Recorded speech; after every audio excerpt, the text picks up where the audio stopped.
September 25th, 1991. Miles Davis sat in a recording studio with 3 hip-hop producers who were young enough to be his grandchildren. He was dying, everyone in that room knew it. His breathing was labored, his hands shook, but he insisted on finishing one more track. 6 days later, Miles would be gone. But before he left, he whispered something to the producer that explained his entire 65 years of music. "I want to sound like a Kiss." Those 6 words, spoken in his final week, revealed the secret behind every note he'd ever played. The studio was in Los Angeles, far from the New York jazz clubs, where Miles had built his legend. The equipment was different too. Drum machines, samplers, digital technology that would have been science fiction when Miles started playing trumpet in the 1940s. The producers, Easy Mo Bee, A Tribe Called Quest's Q-Tip, and a young beatmaker named Deron Johnson, sat nervously, watching the man who had revolutionized jazz 5 times work with sounds he'd never touched before. Miles was 65 years old. His body was failing. Pneumonia had ravaged his lungs. Respiratory failure made every breath a struggle. Diabetes, years of drug abuse, and decades of pushing his body to its limits had finally caught up with him.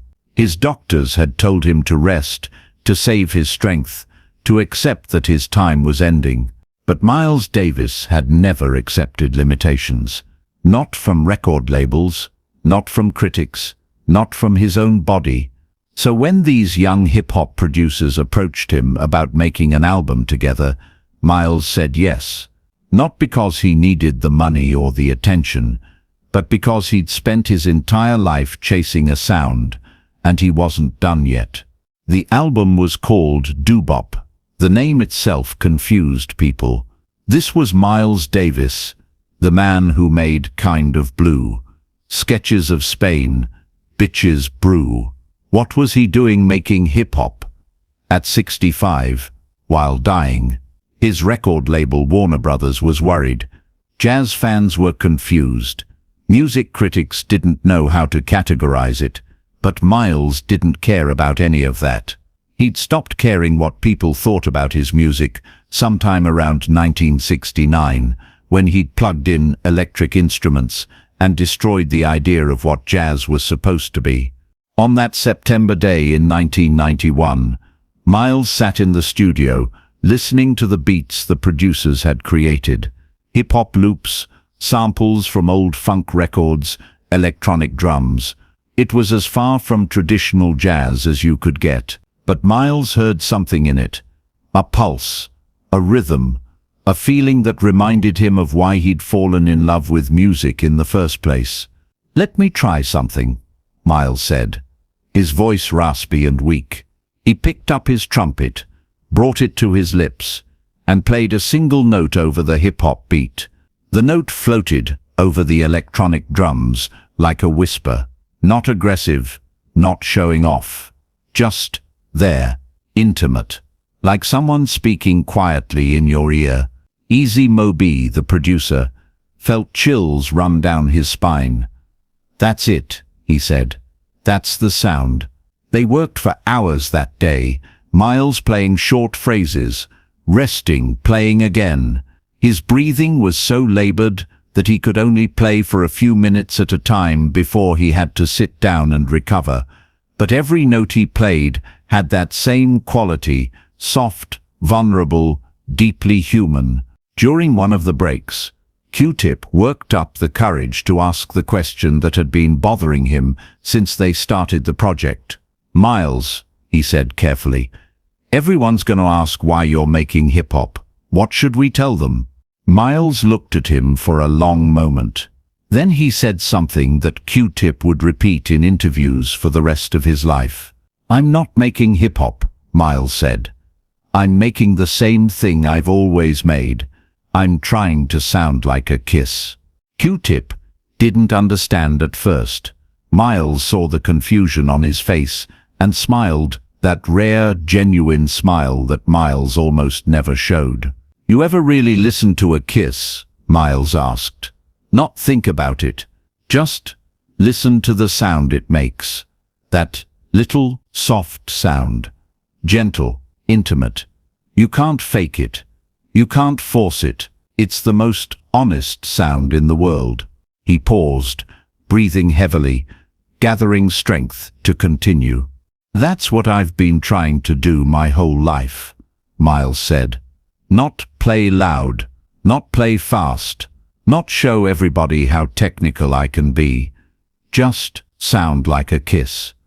Make people feel something soft and true and impossible to forget. The words hung in the studio air like smoke. Suddenly everything Miles had ever done made sense in a new way. Every album, every radical change, every time he'd destroyed what people expected and built something new. He was all in service of that impossible goal, to sound like a kiss. Miles Davis had started playing trumpet as a child in East St. Louis. His father, a dentist, bought him his first horn when he was 13. From the beginning, Miles had a different approach than other players. While they played loud and high, showing off their range, Miles played in the middle register, soft, controlled, intimate. His first teacher told him, "You don't play like the other boys. They're trying to impress people. You're trying to make them feel something." That's what drew Miles to Charlie Parker in the 1940s. Bird played fast, revolutionary bebop that changed jazz forever. But underneath all that speed and complexity, there was emotion, there was feeling, there was something that touched you in a place words couldn't reach. Miles learned from Bird, but he also learned what he didn't want to be. He didn't want to be the fastest. He didn't want to be the most technical. He wanted to be the most felt. In 1949, Miles made Birth of the Cool, the album that gave cool jazz its name. But the cool wasn't about being distant or detached. It was about playing with such control, such precision, that every note landed exactly where it needed to create that intimate feeling. Like someone whispering a secret directly into your ear. In 1959, Miles made Kind of Blue, modal jazz that stripped away complex chord changes and focused on space, on silence, on the notes you didn't play as much as the ones you did. The album became the best-selling jazz record of all time, not because it was technically impressive, but because it felt like the musical equivalent of a kiss, Mrs. Soft, sweet, impossible to forget. In 1969, Miles plugged in electric instruments and created Bitches Brew. Critics were shocked. Jazz purists said he'd betrayed the music. But Miles knew he wasn't betraying anything. He was still chasing the same sound. It just required different tools. The electric instruments allowed him to create textures that felt intimate, even when they were loud, like a kiss that took your breath away. Every album after that, In a Silent Way, Sketches of Spain, Tutu, Amandla, all of them were Miles trying different approaches to the same impossible goal. Make music that felt like a kiss. Music that touched you gently but stayed with you forever. And now, in 1991, dying in a Los Angeles studio, Miles had found his way to hip-hop. Not because he was trying to stay relevant, not because he was chasing young audiences, but because hip-hop, at its best, had that same quality he'd been pursuing, that intimacy, that directness, that feeling of someone speaking truth directly to you. The hip-hop beats gave him a foundation to play the softest, most vulnerable trumpet of his entire career. Over electronic drums and sampled loops, Miles's trumpet whispered. It didn't shout. It didn't demand attention. It asked you to lean in close and listen. Deron Johnson, the youngest producer in the room, asked Miles about his favorite album he'd ever made. Miles thought about it for a while, his breathing ragged, his eyes distant. Don't have one. Miles finally said. "They're all just attempts. Some got closer than others. But I never quite got there." "Got where?" Deron asked. "To the kiss," Miles said. "To that perfect sound. That's why I kept changing, kept trying new things. Every time I got close, I realized there was another way to approach it, another angle, another attempt." He picked up his trumpet again, played a single note that seemed to float in the air forever, then set the instrument down. "Maybe that's the point, though," Miles said. "Maybe you're not supposed to get all the way there. Maybe the trying is the whole thing, the reaching for something you can't quite touch." They recorded for 3 more hours that day. Miles played on several tracks, each one showcasing that intimate, vulnerable sound he'd spent 6 decades refining. When they finally wrapped, Miles was exhausted. The producers helped him to his car. He looked at them before leaving and said something that none of them would ever forget. "You guys are doing it right," Miles said. "Hip-hop, jazz, doesn't matter what you call it. If it's honest, if it's trying to touch people somewhere real, that's all that matters. Keep trying to sound like a kiss. That's the only goal worth having." 6 days later, on September 28, 1991, Miles Davis died at St. John's Hospital in Santa Monica, California. He was 65 years old. The official cause of death was pneumonia, respiratory failure, and stroke. But really, Miles died the way he'd lived, pushing towards something just out of reach, trying one more time to capture that impossible sound. The Doo-Bop album was released posthumously in 1992. Critics were divided. Some called it a fitting final statement. Others said it was incomplete, that Miles had died before finishing his vision. Jazz purists hated it. Hip-hop fans weren't sure what to make of it. But none of that mattered, because the album wasn't really about hip-hop or jazz. It was about Miles, at the end of his life, still chasing the sound of a kiss. Easy Mo Bee, one of the producers, spoke at a memorial service for Miles. He told the story of that September day in the studio, of Miles saying he wanted to sound like a kiss. The audience, full of legendary musicians, sat in silence. Many of them were crying. "Miles taught me something that day," Easy Mo Bee said. "He taught me that great art isn't about showing people how good you are. It's about making them feel something they can't describe. It's about being vulnerable enough to sound soft when everyone expects you to be loud. It's about spending your whole life reaching for something beautiful, even when you know you might never fully get there." In the years after Miles's death, that phrase, "mine want to sound like a kiss," became legendary among musicians. Quincy Jones quoted it in interviews. Herbie Hancock built entire lectures around it. Young trumpet players wrote it on their instrument cases. But the real power of those words wasn't just what they meant for Miles's music.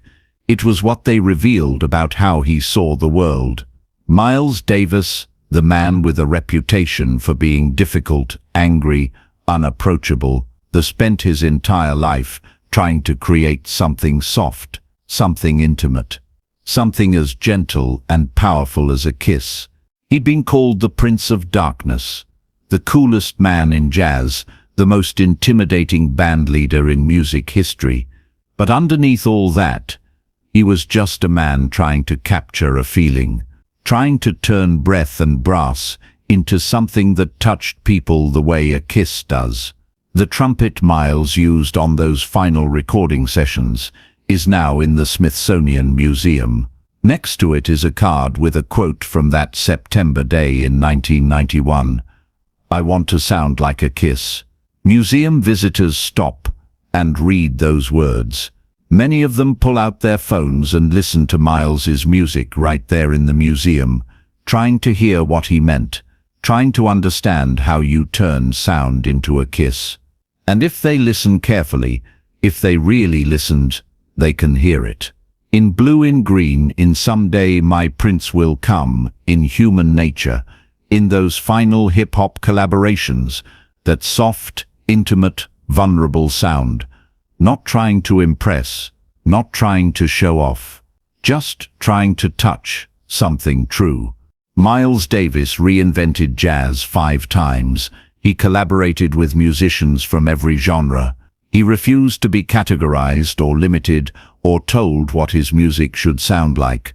But through all of that revolution and change, he was really just chasing one thing: that sound, that feeling, that impossible goal of making his trumpet whisper like a kiss in someone's ear. He died still chasing it, but in a way that's perfect, because the pursuit, the endless reaching toward something beautiful, that was the whole point. Miles didn't want to arrive at the destination. He wanted to spend his entire life walking toward it, discovering new paths, new approaches, new ways to get closer to that soft, perfect sound. On his deathbed, a nurse asked Miles if he had any regrets. He thought about it for a long moment, then shook his head. "I tried," he said simply. "Every day, every note. I tried to sound like a kiss. Some days I got close. Some days I didn't. But I never stopped trying. That's all anybody can do." Those were among his last words, and they were, in their own way, the perfect ending to a life spent in pursuit of beauty. If this story about the lifelong pursuit of impossible beauty moved you, make sure to like this video and subscribe for more untold stories about the artists who spent their lives chasing sounds we can barely describe. What's the one thing you've been trying to create your whole life? Share it in the comments. Sometimes naming the impossible goal is the first step to getting closer to it. Hit that notification bell for more true stories about the humanity, vulnerability, and endless reaching that created the music we love.